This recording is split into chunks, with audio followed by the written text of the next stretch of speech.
ওরে নবীর প্রেমিকেরা দিশেহারা মরণের ভয় করে না, প্রেম তো মরে না। বলেন নবীর প্রেমিকেরা দিশেহারা মরণের ভয় করে না, প্রেম তো হায় হায় প্রেম করেছে ইব্রাহিম নবী নমরুদের আগুনে ফেলিও। প্রেম করেছে ইব্রাহিম নবী নমরুদের আগুনে ফেলিও। ওরে আগুন হইল ফুল বাগিচা পশম নবীর জ্বলে না, প্রেম তো মরে না। নবীর প্রেমিকেরা দিশেহারা মরণের ভয় করে না, প্রেম তো মরে না। প্রেম করেছে আয়ুব নবী যার প্রেমে রহিমা বিবিও। সুবহানাল্লাহ। ওরে আটার রসায়হার কিরা খাইল তবু প্রেম সারল না, প্রেম তো মরে না। নবীর প্রেমিকেরা দিশেহারা মরণের ভয় করে না, প্রেম তো মরে না। মুরব্বী অর্থাৎ যদি কোনো ব্যক্তি মায়ের মনে কষ্ট দেয় আর মা বাবা যদি আপনার বিপক্ষে আমার বিপক্ষে আল্লাহর দরবারে বিচার দেয়, এই বিচার কখনো আল্লাহ মাফ করবে না, ক্ষমা করবে না যতক্ষণ পর্যন্ত আপনার বাবা আপনার মা আপনাকে ক্ষমা না করবে। সুবহানাল্লাহ। এই জন্য আমরা কেউ মায়ের মনে কষ্ট দিতে পারবো না। একজন আশিক কি বলছে জানেন? ওরে আমি যেই দিকে চাই আমার মাকে সারা অন্য কিছুই দেখি না, মায়ের মতো নাই। আমি যেই দিকে চাই আমার মাকে সারা অন্য কিছুই দেখি না, মায়ের মতো নাই। হায় হায় ছেলে যদি যাই বিদেশে মায়ের চোখে বালিশ ভিজে গো। ছেলে যদি যাই বিদেশে মায়ের চোখে বালিশ ভিজে গো। ওরে সেই মায়ের কষ্ট দিলে আল্লাহ যে সহে না, মায়ের মতো নাই। ওরে আমি যেই দিকে চাই ও আমার মাকে সারা অন্য কিছুই দেখি না, মায়ের মতো নাই। আমার মায়ের মতো নাই। আল্লাহ পাক রব্বুল আলামিন কোরআনুল কারীমের মধ্যে কত সুন্দরভাবে বলেছে, বাবা একটু মনোযোগ অন্তরের কানটা লাগায়া দেন। আল্লাহ পাক রব্বুল আলামিন সূরাতুল নিসার 36 নম্বর আয়াতে আমার আল্লাহ পাকের কুদরতি জবান মোবারকে ঘোষণা দিতে লাগলেন। আল্লাহ পাক রব্বুল আলামিন বলতেছেন, ওয়াবুদুল্লাহ ওয়ালা তুশরিকু বিহি শাইআন ওয়া বিল ওয়ালিদাইনি ইহসানা। আল্লাহ পাক রব্বুল আলামিন বলতেছেন, দুনিয়ার মানুষ, ও আমার বান্দারা শোনো রে, আমি আল্লাহ তাআলার কুদরতি জবানে ঘোষণা দিতে লাগলাম।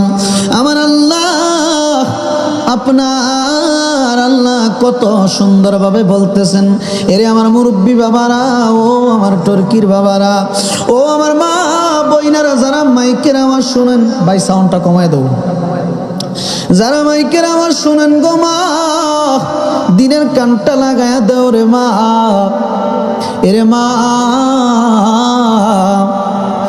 এই দুনিয়ায় সারাটা জীবন থাকবা না রে মা। যখন আপনার সামনে, আমার সামনে আজরাইল আলাইহিস সালাম চলে আসবে, আর কমাই দিছে, তুই একটু বাড়াও, একবার কমাই দিছে।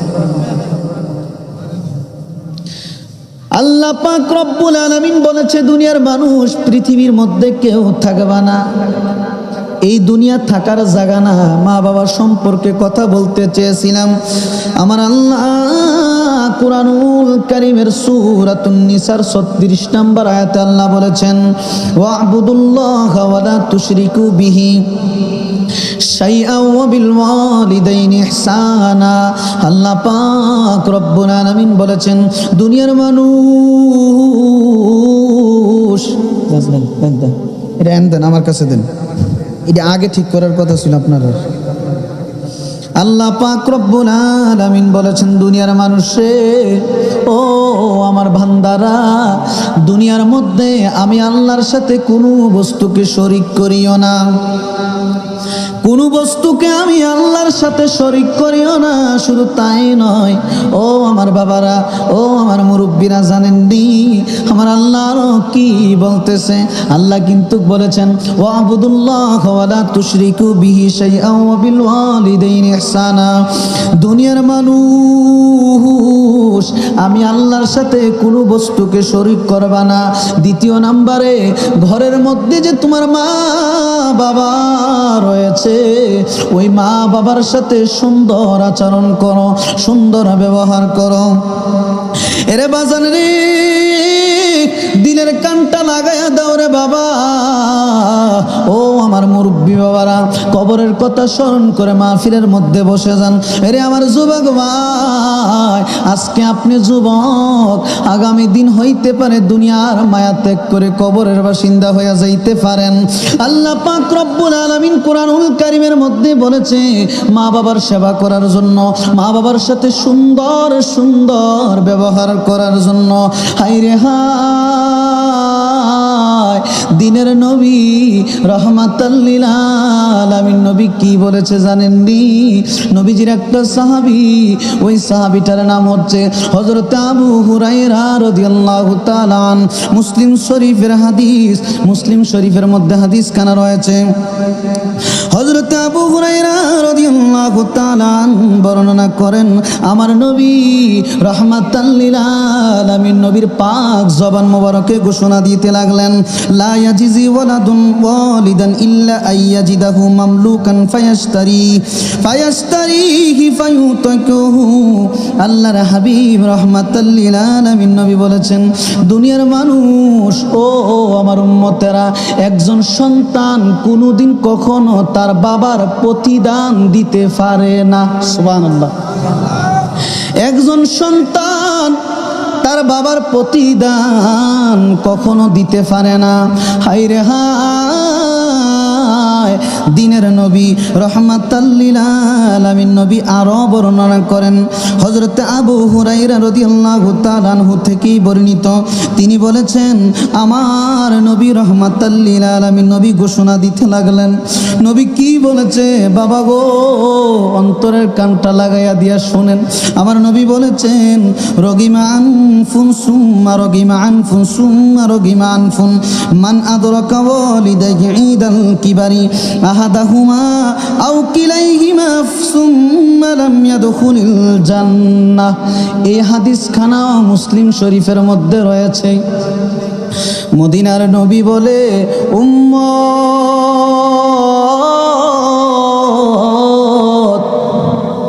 উম্মত রে, আমি নবী ঘোষণা দিয়া দিলাম, ওই ব্যক্তির কপাল খারাপ, ওই ব্যক্তির কপাল মন্দ, ওই ব্যক্তির কপাল খারাপ, ওই ব্যক্তির কপাল খারাপ। আমার নবী একবার না, দুইবার না, তিনবার এই কথাটা বলেছে। জোরে বলেন কয়বার? আর একটু জোরে বলেন কয়বার বলছে? আমার নবী মদিনার নবী বলেছে উম্মত, ওই ব্যক্তির কপাল খারাপ, ওই ব্যক্তির নসিবই খারাপ, ওই ব্যক্তির নসিবই খারাপ, ওই ব্যক্তির নসিবই খারাপ। সাহাবায়ে কেরাম নবীজিকে জিজ্ঞাসা করলেন ইয়া রাসূলুল্লাহ, নবী গো একটু আপনি খুলে বলেন না কোন ব্যক্তির নসিব খারাপ? মদিনার নবী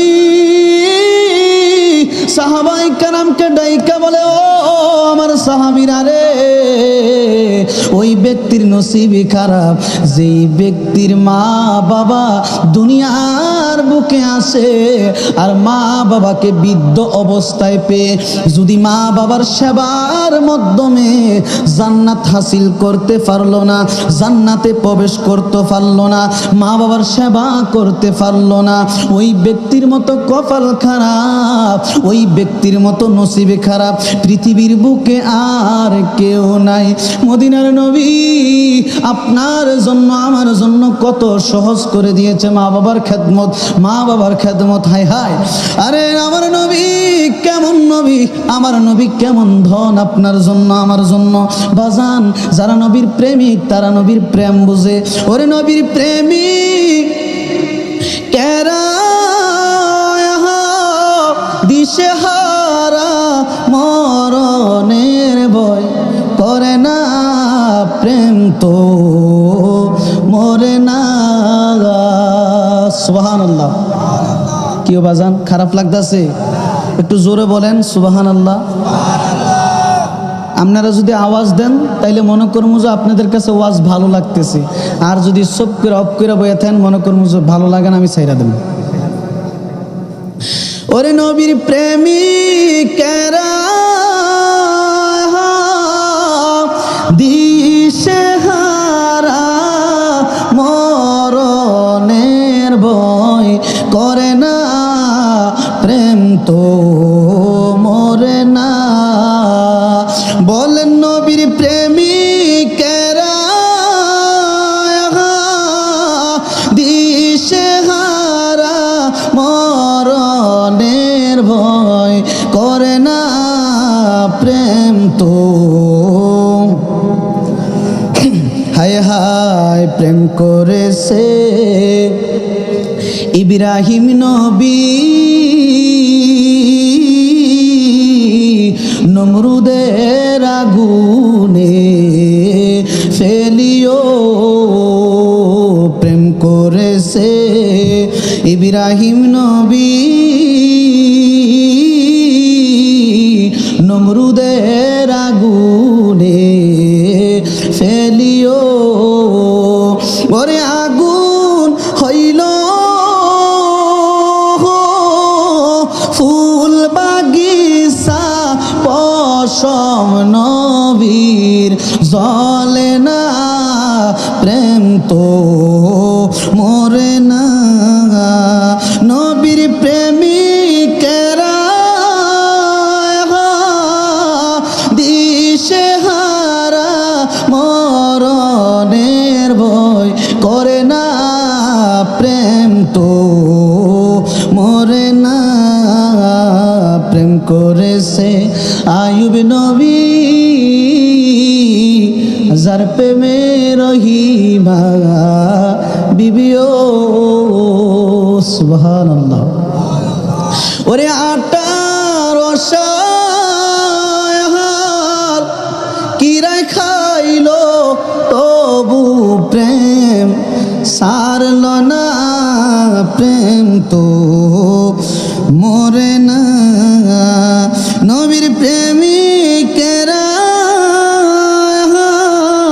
দিশেহারা মরণের ভয় করে না, প্রেম তো মরে না। মুরব্বী বাবারা একটু মনোযোগ অন্তরের কানটা লাগায়া দেন। বাজান গো, আমার নবী রহমাতাল লিল আলামিন নবী আরো ইরশাদ করেছেন, নবীজির একটা সাহাবী হযরত আবু সাঈদ রাদিয়াল্লাহু তাআলা আনহু থেকে বর্ণিত, আল্লাহর হাবিব রহমাতাল লিল আলামিন নবীর সাহাবী কি বলে একটু শুনেন, মনোযোগটা অন্তরের কানটা লাগায়া দেন।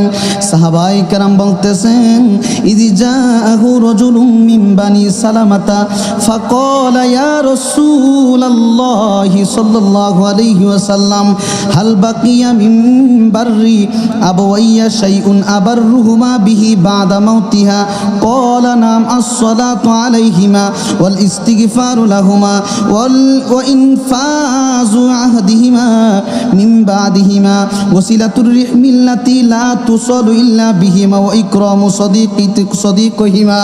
আল্লাহর হাবিব সাহাবী নবীকে জিজ্ঞাসা করলো, ইয়া রাসূলুল্লাহ, ইয়া হাবিবাল্লাহ, নবী গো, ওগো নবী, আপনার কাছে আমরা দেখলাম বনু সালমার গোত্রের কিছু লোক আগমন করলো। নবী গো, আপনাকে তারা প্রশ্ন করলো, আমরা শুনলাম আপনাকে তারা প্রশ্ন করলো। তারা বলেছে যদি তাদের মা বাবা দুনিয়ার বুকে বেঁচে না থাকে, মা বাবার সেবা কিভাবে করবে? সুবহানাল্লাহ। আল্লাহর হাবিব রহমাতাল লিল আলামিন নবীর কাছে বনু সালমার গোত্রের কিছু লোক আসলো। আয়েশা আমার নবী রহমাতাল লিল আলামিন নবীকে জিজ্ঞাসা করলো, ইয়া রাসূলুল্লাহ, ইয়া হাবিবাল্লাহ, নবীজি আপনার কাছে একটা জিনিস জানতে চাই, দয়া করে আপনি একটু বলবেন না? দয়া করে একটু আপনি বলে দেন। আমার নবী বলো কি বলবা তোমরা বলো। বললো, ইয়া রাসূলুল্লাহ, নবী গো, দুনিয়ার বুকে যদি আমাদের মা বাবা বেঁচে না থাকে, আমাদের মা বাবার সেবা আমরা কিভাবে করব? ইয়া রাসূলুল্লাহ, ইয়া হাবিবাল্লাহ, মা যদি মারা যায়, বাবা যদি দুনিয়ার থেকে মারা যায়, তাহলে মা বাবার সেবা কি আমরা করতে পারবো? আপনার নবী, আমার নবী, দিনের নবী রহমাতাল লিল আলামিন নবী বলতেছে, ও আমার উম্মতেরা, দুনিয়ার বুকে যদি তোমার মা বাবা বেঁচে না থাকে, তারপরেও মা বাবার সেবা তোমরা করতে পারবা? সুবহানাল্লাহ। ওই লোক নবীকে জিজ্ঞাসা করলেন, ইয়া রাসূলুল্লাহ, তাহলে আমরা কিভাবে মা বাবার সেবা করব? নবী গো, একটু আপনি বলে দেন। আল্লাহর হাবিব রহমাতাল লিল আলামিন নবী বলতেছে, যদি তোমার মা বাবার দুনিয়ার বুকে কোনো ওয়াদা থাকে, ওয়াদা যেমন আমাদের মা বাবা মসজিদ, মাদ্রাসায়, খানকায়, ঈদগায়, হত ব্রিজে ওয়াদা করে যায় ভালো কাজ করবে, কিন্তু ওয়াদা পূরণ করার আগে আল্লাহর ডাকে সাড়া দিয়া কবরে চলে গেছে।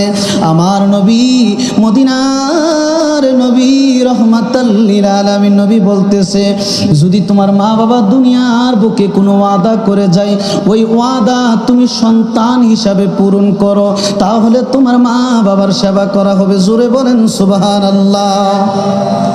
আল্লাহর হাবিব মদিনার নবী রাহমাতাল লিল আলামিন নবী আরো বলতেছেন, যদি তোমার বাবার ভাই, তোমার চাচা দুনিয়ার বুকে বেঁচে থাকে, তোমার বাবার আত্মীয় স্বজন, তোমার মায়ের আত্মীয় স্বজন যদি দুনিয়ার বুকে বেঁচে থাকে, তাদের সাথে সুন্দর সুন্দর ব্যবহার করো, তাদের সাথে সুন্দর আচরণ করো, তাদের মনে কষ্ট দিও না, তাদের সাথে খারাপ ব্যবহার করেও না। শুধু তাই নয়, আমার নবী বলেছে, উম্মত,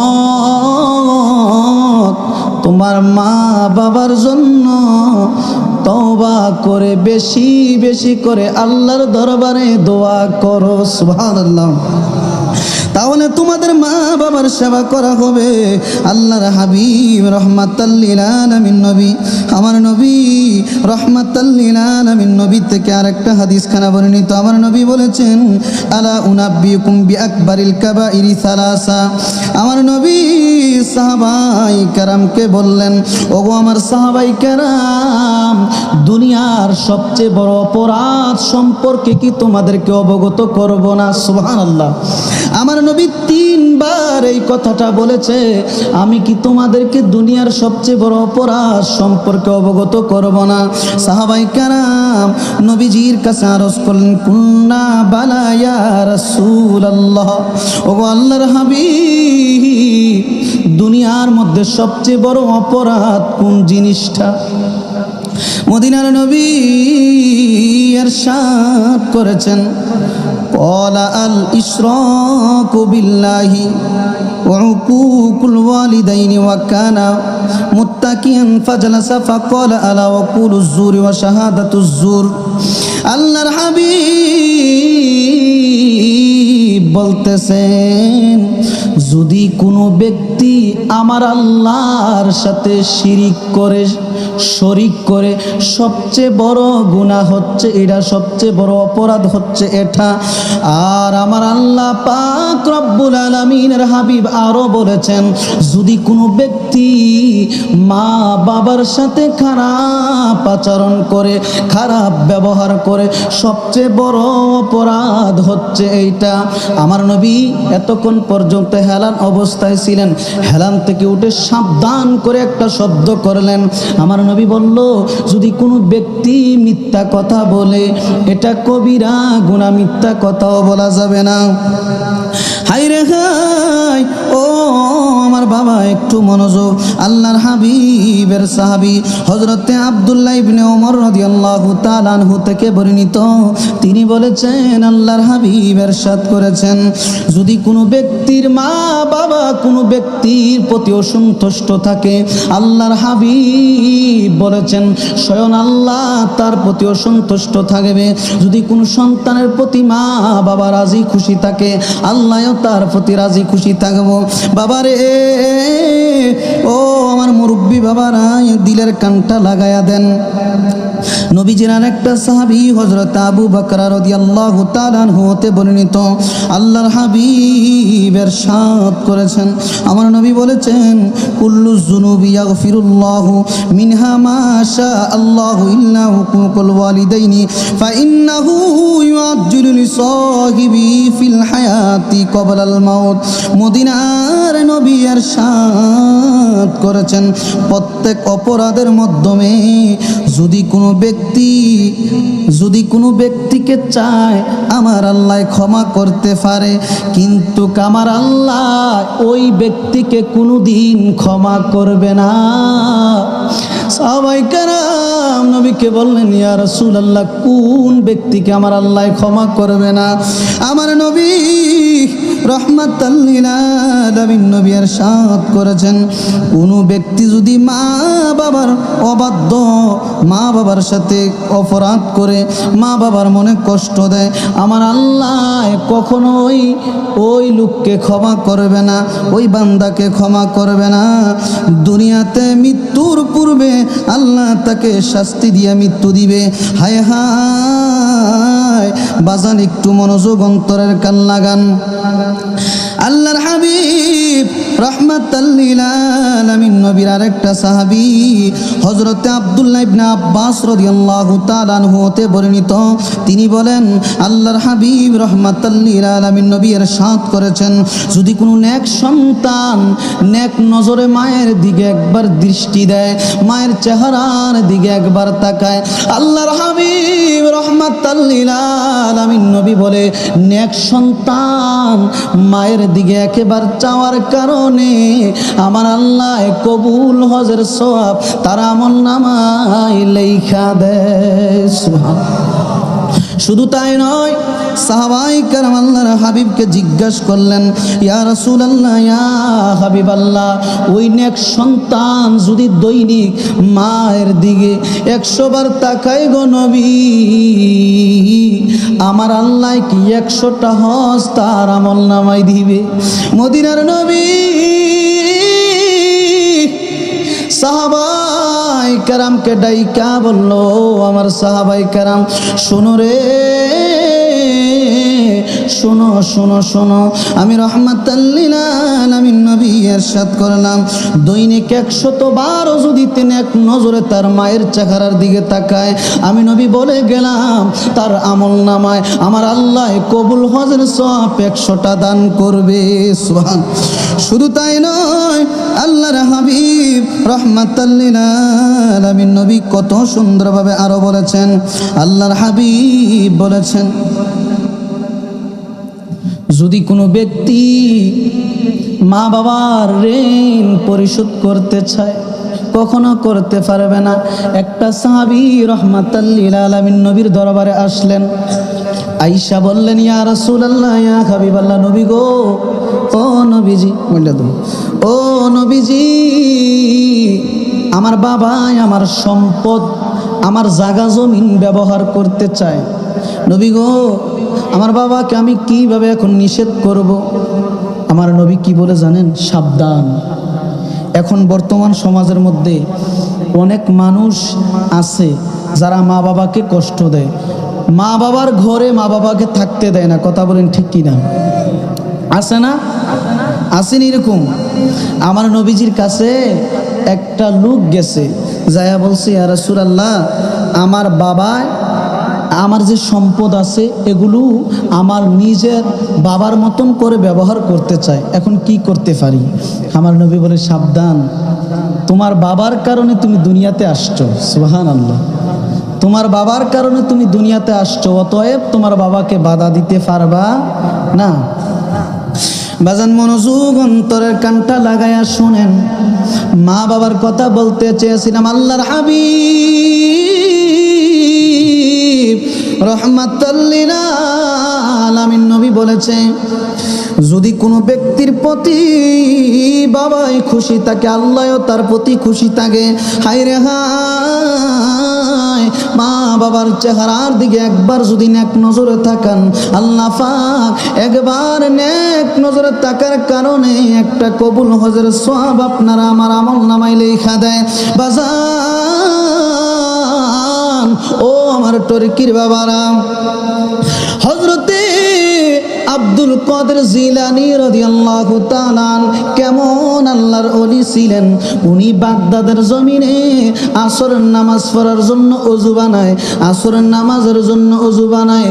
মদিনার নবী রাহমাতাল লিল আলামিন নবী মদিনার জমিন থেকে, রওজা মুবারক থেকে আব্দুল কাদের জিলানীকে একটা ডাক দিয়া বলতেছে, ও আব্দুল কাদের জিলানী, বাগদাদের জমিনে আসরের নামাজের পড়ার জন্য ওযু বানাও, আর সিরিয়ার জমিনে আমি রাহমাতাল লিল আলামিন নবীর একটা আশিক, আমি নবীর একটা পাগল, আমি নবীর একটা প্রেমিক, আমি নবীর একটা আশিক। ঈসা নবীর উম্মতের কাছে অপমান হইতেছে, বেয়াজ্জতি হইতেছে।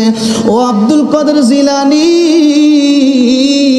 এই মুহূর্তে তুমি সিরিয়ার জমিনে চলে যাও, যায়া আমি রাহমাতাল লিল আলামিন নবীর আশিক উম্মত, ওই উম্মতের ইজ্জত তুমি বাঁচাও, সম্মান রক্ষা করো। বাজান, একটু মনোযোগ অন্তরের কানটা লাগায়া দেন।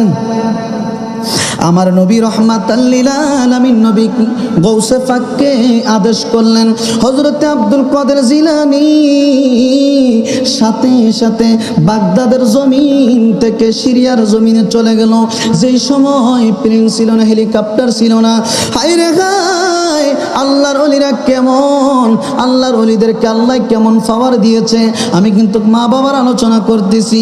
গৌসে পাক আব্দুল কাদের জিলানী কেমন আল্লাহর ওলি ছিলেন, কিভাবে মা বাবার সেবা করতেন, কিভাবে মা বাবার খেদমত করতেন। বাজান, হযরত আব্দুল কাদের জিলানী সিরিয়ার জমিনের মধ্যে চলে গেলেন। যায়া আমার গৌসে পাক ঈসা নবীর উম্মত আর আখিরি নবীর উম্মত দুইজন দাঁড়ায়া দাঁড়ায়া ঝগড়া করতেছে। হযরত আব্দুল কাদের জিলানী তাদের দুজন মাঝখান বরাবর দাঁড়ায়া গেলেন। সুবহানাল্লাহ। দুজনের মাঝখান বরাবর দাঁড়ায়া গেলেন। দাঁড়ায়া হযরত আব্দুল কাদের জিলানী তাদেরকে জিজ্ঞাসা করলো, বাবা তোমাদের সমস্যা কি, আমাকে একটু বলো। ঈসা নবীর উম্মত কি বলে জানেননি? ঈসা নবীর উম্মত বলতেছে, হুজুর দুনিয়ার মধ্যে আমার জিন্দিগির মধ্যে কত মানুষ দেখছি, আপনার মতো নূরানি চেহারাওয়ালা ব্যক্তি দেখি নাই। দয়া করে একটু পরিচয় দেন, আপনার নাম কি, আপনার পরিচয় কি? আমার গৌসে পাক গোপন রাখলেন, পরিচয়টা গোপন রাখলেন। ঈসা নবীর উম্মতকে জিজ্ঞাসা করলো, বাবা বলো তোমার সমস্যা কি? ঈসা নবীর উম্মত ডাইকা বলতেছে, হুজুর উনি হচ্ছেন আখিরি নবীর উম্মত, রহমাতাল লিল আলামিন নবীর উম্মত, আর হচ্ছে আমি ঈসা নবীর উম্মত। কিন্তু হুজুর উনি বলতেছে ওনার ঈসা নবী বড়, আমি বলতেছি উনি বলতেছে ওনার রহমাতাল লিল আলামিন নবী বড়, আমি বলতেছি আমার নবী বড়। এইভাবে দুজন তর্কা করতেছি, ঝগড়া করতেছি।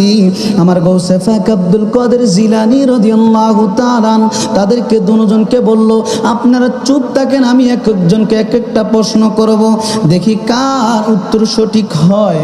গৌসে পাক আব্দুল কাদের জিলানী সর্বপ্রথম ঈসা নবীর উম্মতকে জিজ্ঞাসা করলো, বলো তুমি বলো তোমার ঈসা নবীর কি কি মুজিজা রয়েছে। সুবহানাল্লাহ। ঈসা নবীর উম্মত ডাইকা বলতেছে, হুজুর আমার ঈসা নবীর কি ক্ষমতা রয়েছে, কি মুজিজা রয়েছে আপনি জানেননি? যদি কোনো অন্ধ ব্যক্তি আমার নবীর দরবারে আসতো, আমার নবী ঈসা নবী যদি হাত বুলাইয়া দিত, সাথে সাথে অন্ধ ব্যক্তি সব কিছু দেখতে পাইতো। শুধু তাই নয়, আমার ঈসা নবীর দরবারে যদি কোনো আতুর ব্যক্তি, ল্যাংরা ব্যক্তি আসতো, আমার ঈসা নবী দুইটা হাত বুলাইয়া দেওয়ার সাথে সাথে ওই ব্যক্তি চলাফেরা করতে পারতো। শুধু তাই নয়, আমার ঈসা নবী যদি রাস্তা দিয়া কবরের পাশ দিয়ে হাইটা যাইতো, মরা মানুষ, মৃত মানুষ জীবিত করতে পারতো। সুবহান। বলো তোমার নবীর কি মুজিজা রয়েছে। আখিরি নবীর উম্মত বেফতার মানুষ গৌসে পাকের দিকে তাকায়া তাকায়া চোখের পানি ফালায় আর কাঁদে, কিছু বলতে পারে না। হঠাৎ করে গৌসে পাক আব্দুল কাদের জিলানী ঈসা নবীর উম্মতকে ডাক দিয়া বলল, ও ঈসা নবীর উম্মত, এতক্ষণ পর্যন্ত আমি আব্দুল কাদের জিলানীর পরিচয়টা গোপন রাখছিলাম। শোনো শোনো শোনো, আমি হচ্ছে আখিরি নবীর উম্মত, আখিরি নবীর গোলামের গোলাম। আমার নাম হচ্ছে আব্দুল কাদের জিলানী। এরে আমার বাবারা, দিলের কানটা লাগায়া শোনেন গো বাবা। ঈসা নবীর উম্মত হা করে তাকায়া রইলেন। আমার নবীর উম্মত আব্দুল কাদের জিলানী রাদিয়াল্লাহু তাআলা আনহু বলতেছে, শোনো তুমি বলেছ তোমার নবী ঈসা নবী মরা মানুষকে জীবিত করত, অথচ আমার নবী অনেকবার মৃত মানুষকে জীবিত করছে। এই কথা পরে বলবো আপনাদেরকে কিভাবে করছে।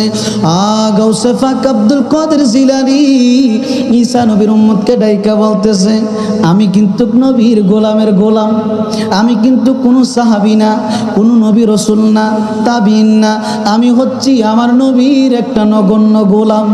সুবহানাল্লাহ। আমি হচ্ছি নবীজির একটা নগণ্য আশিক। তোমার ঈসা নবীর সবচেয়ে যেই বড় মুজিজাটা রয়েছে, এটা হচ্ছে মরা মানুষকে জীবিত করত। আমি নবীর আশিক নগণ্য গোলাম আব্দুল কাদের জিলানীর কথায়ও মরা মানুষ জীবিত হয়। সুবহানাল্লাহ। ঈসা নবীর উম্মত ডাইকা বলতেছে, আপনি কি মুখে বললে হবে? কাজে পারলে প্রমাণ করে দেখান, তাহলে বিশ্বাস করব। সুবহানাল্লাহ। ঈসা নবীর উম্মত মনে মনে কইতাছে, এবারে কি কইডি, এবারে বলে মরা মানুষ জীবিত করতে পারে। তো আমার গৌসে পাক আব্দুল কাদের জিলানী বলতেছে, আপনার কি বিশ্বাস হয় না? তো ঈসা নবীর উম্মত কইতাছে, আমনে পারলে একটা জীবিত কইরা দেখান, তাইলে বিশ্বাস কইরাম। সুবহানাল্লাহ।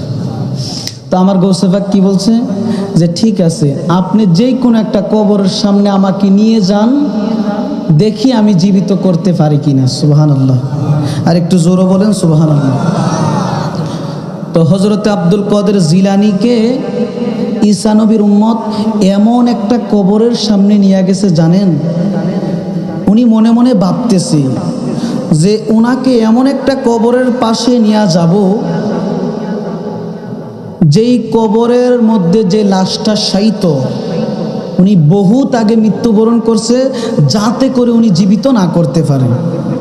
ওনার ধারণা উনি এমন একটা কবর নিছে, যেই কবরের মাইয়াত, যেই কবরের লাশটা দুনিয়ার থেকে বিদায় নিছে 950 বছর আগে। সুবহানাল্লাহ। কয় বছর? 950 বছর। যায়া বলতেছে, হুজুর, এই লাশটাকে এই কবর থেকে পারলে আপনি উঠান। সুবহানাল্লাহ। আমার গৌসে পাক দাঁড়াইলেন, দাঁড়াইয়া আল্লাহর কাছে দুইটা হাত উঠাইলেন, আল্লাহ, আপনার হাবিবের সম্মান রক্ষার্থে, দয়াল নবীর ইজ্জত রক্ষার্থে আমি গৌসে পাক আপনার কাছে বলতেছি, দয়া করে আপনি এই মুহূর্তে এই মাইয়াতকে জীবিত করিয়া দেন। সুবহানাল্লাহ। বলতে দেরি, কবর থেকে দাঁড়াইয়া আসসালামু আলাইকা ইয়া আব্দুল কাদের জিলানী বলতে দেরি না। সুবহানাল্লাহ। এর বাজান মনোযোগ অন্তরের কানটা লাগায়া দেন। হযরতে আব্দুল কাদের জিলানী রাদিয়াল্লাহু তাআলা আনহু এই কথা শুনলেন। শোনার পর আমার গৌসে পাক তাকায়া রইলেন। আমার গৌসে পাক ওই ব্যক্তির দিকে তাকায়া তাকায়া তাকায়া চোখের পানি ফালায়। লোকজন হুজুরকে জিজ্ঞাসা করে, হুজুর, ও আব্দুল কাদের জিলানী, আপনি এতক্ষণ পর্যন্ত ভালো ছিলেন, এখন কেন আপনি কান্না করতেছেন? কারণ কি? কারণ কি? একটু আমাদেরকে খুলে বলেন। আপনি কি আমাদের কোনো কথাবার্তায় কষ্ট পেয়েছেন? বাজান, হুজুর গৌসে পাক কি বলে শুনেননি? আমার হুজুর গৌসে পাক লোকজনকে ডাইকা বলতেছে, বাবা, আমি আপনাদের কথায় কষ্ট পাই নাই, একটু ভালোভাবে তাকায়া দেখেন না, কবর থেকে যাকে জীবিত করছি, যাকে জীবিত কইরা উঠাইছি, উনার চেহারাটার দিকে একটু নজর দিয়া তাকায়া দেখেন না, উনাকে কেমন জানি দেখা যায়। ভালোভাবে তাকাইয়া সবাই কান্না শুরু করলো। আমার গৌসে পাক হঠাৎ করে লোকটাকে জিজ্ঞাসা করলো, ওই ব্যক্তিকে জিজ্ঞাসা করলো, বাবা,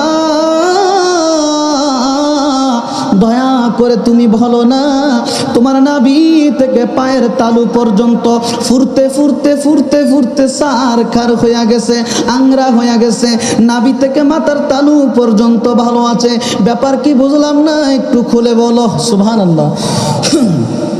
হযরত আব্দুল কাদের জিলানী রাদিয়াল্লাহু তাআলা আনহু জিজ্ঞাসা করার পর ছেলেটা হাও মাও করে কেঁদে দিলেন।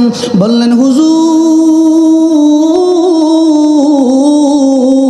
যেহেতু আপনি আমাকে কবর থেকে দাঁড় করাইছেন, যেহেতু আপনি আমাকে কবর থেকে উঠাইছেন, তাহলে আপনি আমার সম্পূর্ণ কথাটা একটু মনোযোগ দিয়ে শুনবেন। হুজুর, এই কবরের মধ্যে 100 বছর না, 200 বছর না, 300 বছর না, হুজুর আমি 900 বছর ধরে কবরের মধ্যে রয়েছি। দয়া করে আপনি যেহেতু আমাকে কবর থেকে উঠিয়েছেন, তাহলে আপনি আমার কষ্টের কথাগুলি একটু মনোযোগ দিয়ে শুনবেন, দয়া করে একটু শুনবেন। আমার গৌসে পাক কাঁদে, লোকটাও কাঁদে। হায় রে হায়, কত করুণ একটা কাহিনী গৌসে পাকের সাথে ঘটে গেল। আমার গৌসে পাক লোকটাকে বলল, তাড়াতাড়ি একটু বলো কারণ কি, কারণ কি, শরীরটা আংরা হওয়ার কারণ কি? লোকটা বিনায়া বিনায়া কাইন্দা কাইন্দা কয়, হুজুর আমার বাবা শিশুকালে আমাকে এতিম করে দুনিয়া থেকে বিদায় নিয়েছে। সুবহানাল্লাহ। হুজুর যখন আমরা অভাবের সংসার ছিল, যখন আমার মা একবেলা খাবার খাইলে আর একবেলা খাবার খাইতে পারতো না, তখন আমাদের সংসারটা অনেক অভাবে ছিল। হুজুর আমি আমার বাবার মুখটা পরিপূর্ণ দেখি নাই, বাবার চেহারাটা পরিপূর্ণভাবে আমার খেয়াল নাই। শিশুকালে আমার বাবা দুনিয়ার থেকে বিদায় নিয়েছে। হুজুর আমার মা জরুনি আমাকে লালন পালন করতে যাইয়া অনেক কষ্ট করেছে। শুধু তাই নয়, আমি যখন মায়ের কাছে খাবার খুঁজি, আমার মা ঠিক মতো আমার খাবার দিতে পারে না। যখন আমার মায়ের কাছে আমি নতুন জামা কাপড় খুঁজি, আমার মা জলনে আমাকে জামা কাপড় দিতে পারে না। শুধু তাই নয়, এরে বাবা একটু মনোযোগ অন্তরের কানটা লাগাইয়া দিয়া শুনেন। ওই ছেলেটা আব্দুল কাদের জিলানীকে বলতেছে, হুজুর যখন বছর ঘুরে আমাদের সামনে ঈদ চলে আসতো, আমার মা জননী নতুন পোশাক আমাকে দিতে পারতো না। বারবার যখন মায়ের কাছে বিনয় করে কান্না করে বলতাম, মা গো মা,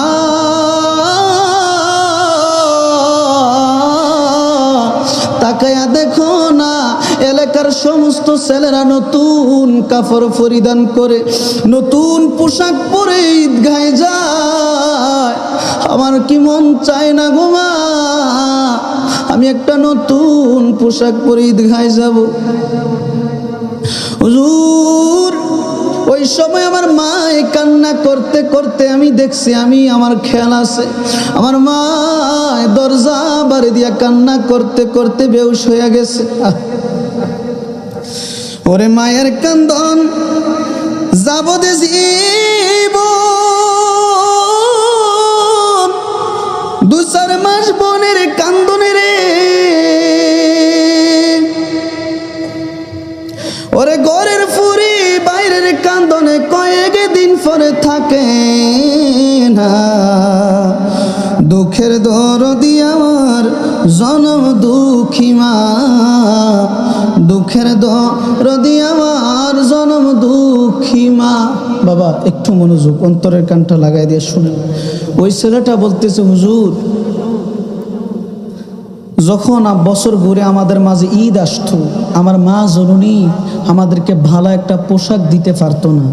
তো হঠাৎ একদিন আমার আম্মা মেম্বারের বাড়িতে গেছে কিছু চাউলের জন্য। আমার মা, আমি দেখছি হুজুর যখন সিরিয়ালের মধ্যে ধরছে তখন বেহুশ হয়ে পড়ে গেছে। আমার আম্মা অনাহারে, শরীরটা ক্লান্ত ছিল, আমার আম্মা সিরিয়ালে থাকতে পারে নাই, বেহুশ হয়ে গেছে। আবার কিছুদিন পরে যখন চেয়ারম্যানের বাড়িতে সরকারিভাবে কিছু চাউল দিতেছে, হুজুর আমাদের পেটের ক্ষুধার জ্বালায় আমার আম্মা চেয়ারম্যানের বাড়িতে যাইয়া ওই চাল আনছে, মানুষের বাড়িতে হাত পেতে ভিক্ষা করছে আমাদের জন্য, আমার জন্য। আমার মা আমার জন্য কত কষ্ট করছে, মানুষের বাড়িতে বাড়িতে যাইয়া ভিক্ষা করছে, মানুষের কাছে হাত পাচ্ছে। শুধু তাই নয়, আমার মায়ের সারাটা জীবন মানুষের বাড়িতে কাজ করে আমাকে লালন পালন করছে। আমার মায় সারাটা জিন্দিগি মানুষের বাড়িতে কাজ করে আমাকে পড়ালেখা করাইছে। আস্তে আস্তে যখন আমি বড় হইতে লাগলাম, আমার মা আমাকে একদিন ডাইকা বলল, বাবা তুমি তো বড় হয়েছ, তুমি দয়া করে এখন বিবাহ করো। তো আমি আমার আম্মাকে বললাম, আম্মা আপনার পছন্দ মতো আপনি আমাকে একটা বিবাহ করিয়ে দেন। আমার মা জলনী হুজুর ওই দিন আমার মায়ের মতো পছন্দ করে আমাকে একটা সুন্দর রমণী থেকে বিবাহ করাইলেন। সুবহানাল্লাহ বলবেন না? যখন আমাকে বিবাহ করিয়ে দিলেন, আস্তে আস্তে করে সংসার করতে লাগলাম। 1 বছর 2 বছর 3 বছর যাওয়ার পর হঠাৎ একদিন আমি যখন শহর থেকে বাড়িতে আসলাম, আয়সা দেখতেছি ঘরের মধ্যে আমার মা জলনী থর থর করে কাঁপতেছে। আমি মাকে জিজ্ঞেস করলাম, আম্মা আপনি কেন কাঁদেন, কেন কাঁপতেছেন? মা জলনী চিৎকার দিয়ে বলল, বাবা আজকে সারাটা দিন অনাহার, তোমার স্ত্রী আমাকে এখনো পর্যন্ত খাবার দেয় নাই। মা কি জন্য? বলল, বাবা তোমার স্ত্রী আমাকে বলতেছে আমি নাকি ঘরে প্রস্রাব পায়খানা করতেছি, গন্ধ সহ্য করতে পারতেছে না, সেজন্য বাবা আমাকে ঘর থেকে বাহির করে এই ঘরের মধ্যে আমাকে ফেলে দিয়ে রাখছে। ছেলেটা একটা চিৎকার দিয়ে বললো, মা আমি আসছি, তুমি আমার সাথে চলো। যখন ছেলেটা মাকে ঘরের মধ্যে নিয়ে গেল, নিয়ে যাওয়ার পর মা জননী ছেলেটার সাথে খাবার খাইল, সুন্দরভাবে পোশাক পরাইল। মা জননী কত খুশি হইলেন। আবার যখন শহরের মধ্যে চলে যাচ্ছে, মা সুন্দরভাবে বিদায় দিলেন।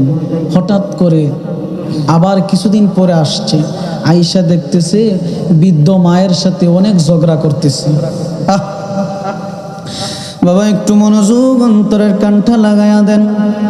মায়ের মনে যদি কষ্ট দেন, আল্লাহর আরশ কাঁপে, আল্লাহর কুদরতি অন্তর কাঁপে গো বাবা।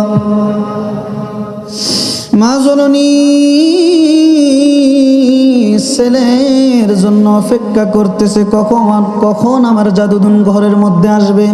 হাই রে হাই, ওই ছেলেটা শহর থেকে বাড়িতে আসলেন। আসার পর মা জননীর দিকে তাকায়া রইছে, দেখতেছে ওই ব্যক্তির স্ত্রী আর তার মা জননী দুজন ঝগড়া করতেছে। হঠাৎ করে মাকে বলল, মা গো মা সমস্যা কি, আপনি আমাকে একটু খুলে বলেন।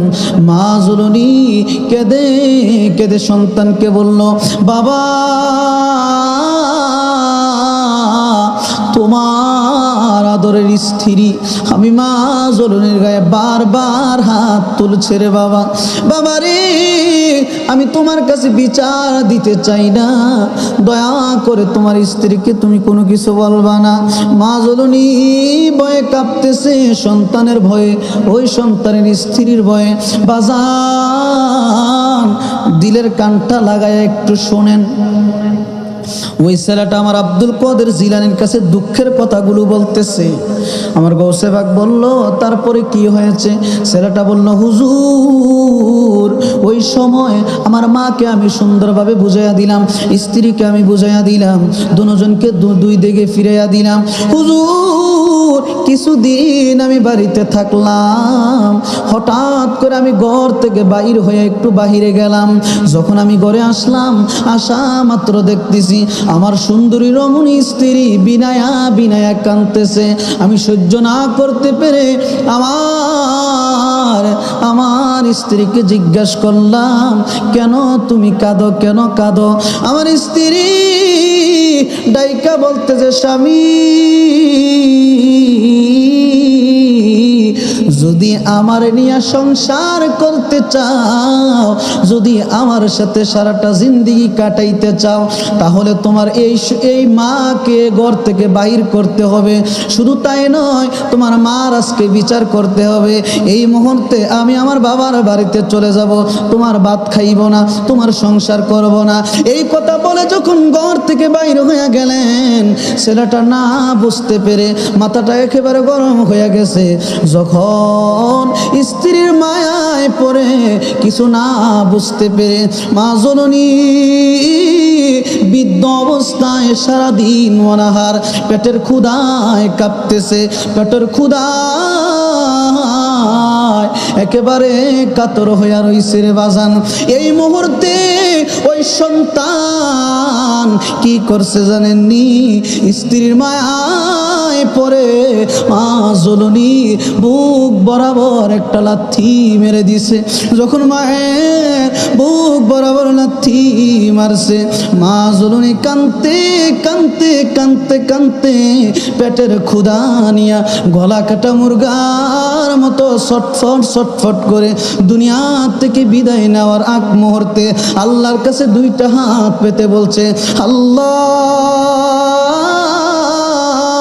এই সন্তানের জন্য মানুষের বাড়িতে আমি ভিক্ষা করেছি, চেয়ারম্যানের বাড়িতে ভিক্ষা করেছি, শুধু তাই নয়, এই সন্তানের জন্য মানুষের কাছে আমি কত হাত পেতেছি, মানুষের বাড়িতে সারাটা জীবন কাম করছি।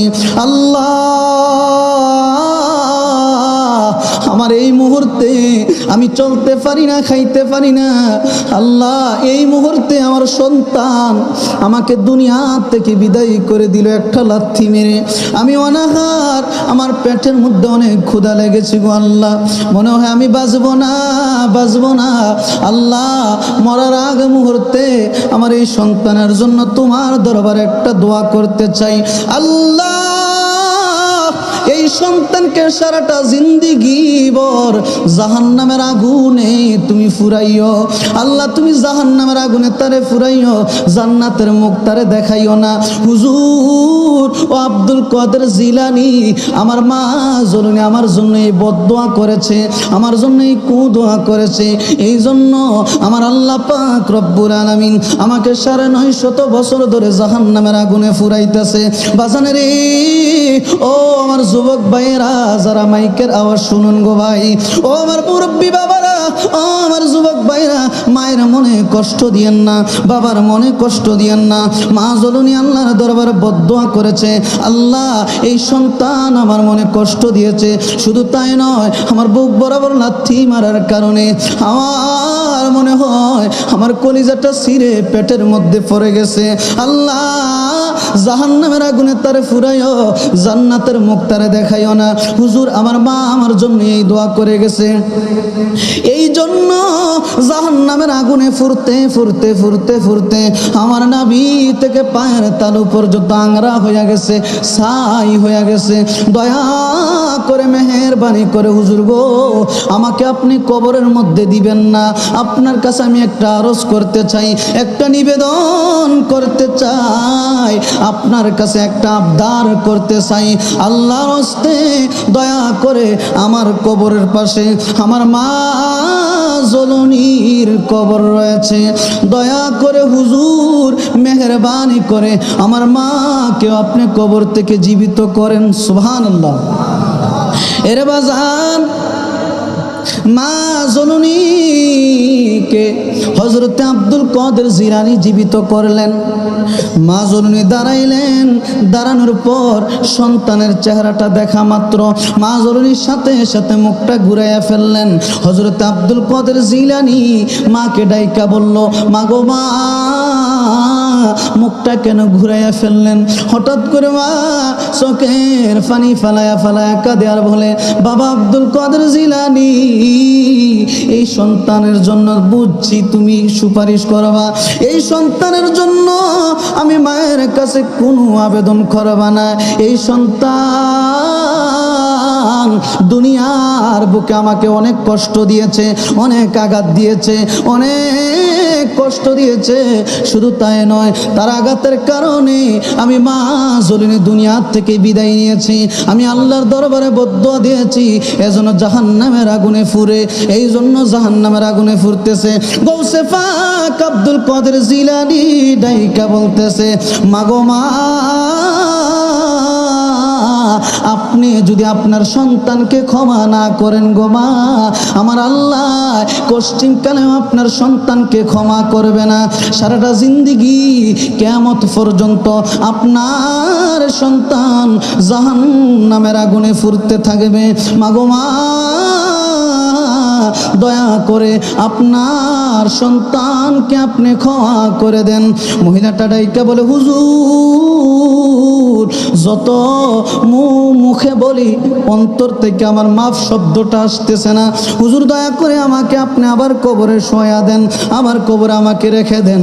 আমি এই ছেলের দিকে তাকাইতে চাই না, এই ছেলের কথা কোন শুনতেও আমি চাই না। বাবা যান, ও আমার মুরব্বী বাবারা, আপনারা তো জানেন আপনাদের মা বাবা আপনাদের জন্য কত কষ্ট করেছে। যখন কুরবানির ঈদ আমাদের সামনে চলে আসতো, অনেক মা অনেক বাবা টাকার অভাবে কুরবানি দিতে পারতো না। সন্তান যখন মায়ের কাছে যায় বলতো, মাগো মা, ও আব্বা, দুনিয়ার সমস্ত মানুষ কত সুন্দরভাবে গরু কুরবানি করছে, আমরা কি আজকে কুরবানি করতে পারবো না?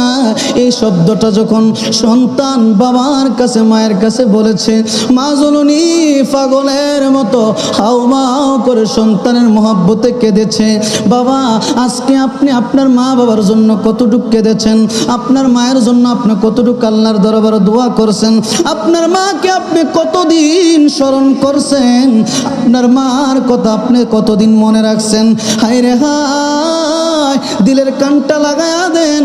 ওই মা জলুনি আব্দুল কাদের জিলানীকে বলতেছে, হুজুর আপনি আমাকে কবরের মধ্যে শোয়া দেন, আমি এই সন্তানের কোনো কথা শুনতে চাই না।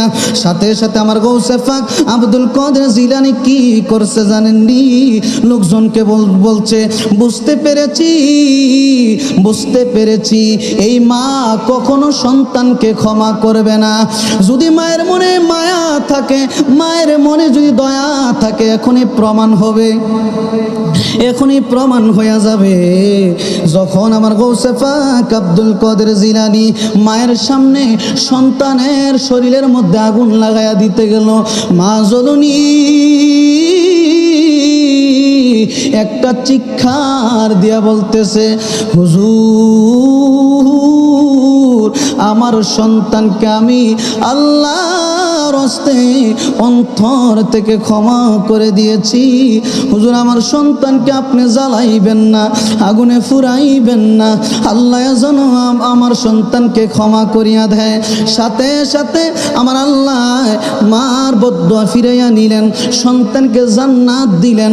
বাজান, আমি বলতে চেয়েছিলাম ওই জামানার মধ্যে হুজুর গৌসে পাক আব্দুল কাদের জিলানী ছিল, এখন কিন্তু শরীয়তের দৃষ্টিতে হুজুর গৌসে পাক আব্দুল কাদের জিলানী দুনিয়াতে নাই। অতএব আপনি যদি আপনার মায়ের মনে কষ্ট দেন, আপনার বাবার মনে কষ্ট দেন, আপনার মা বাবা যদি বদদুয়া দেয়, সারাটা জিন্দেগি জাহান্নামের আগুনে ফুরবেন, জাহান্নামের আগুনে ফুরবেন। কিয়ামত পর্যন্ত আপনার কবর আযাব মাফ হবে না, কবরের মধ্যে আযাব হইতে থাকবে। বাজানের সময় থাকতে মায়ের মনে আর কষ্ট দিয়েন না, মায়ের সেবা করেন, বাবার সেবা করেন। আমার নবী কি বলেছে জানেননি? নবীজি রাহমাতুল লিল আলামিন নবী বলেছে, যদি কোনো ব্যক্তি মহাব্বতের সাথে প্রেমের সাথে মায়ের মুখে বাবার মুখে এক লুকমা খাবার উঠাইয়া দেয়, আমার আল্লাহ তাআলার কুদরতি অন্তর বেশি খুশি হয়। সুবহানাল্লাহ। ওরে মায়ের কান্দন যাবদ জীবন, 2-4 মাস বোনের কান্দনে রে,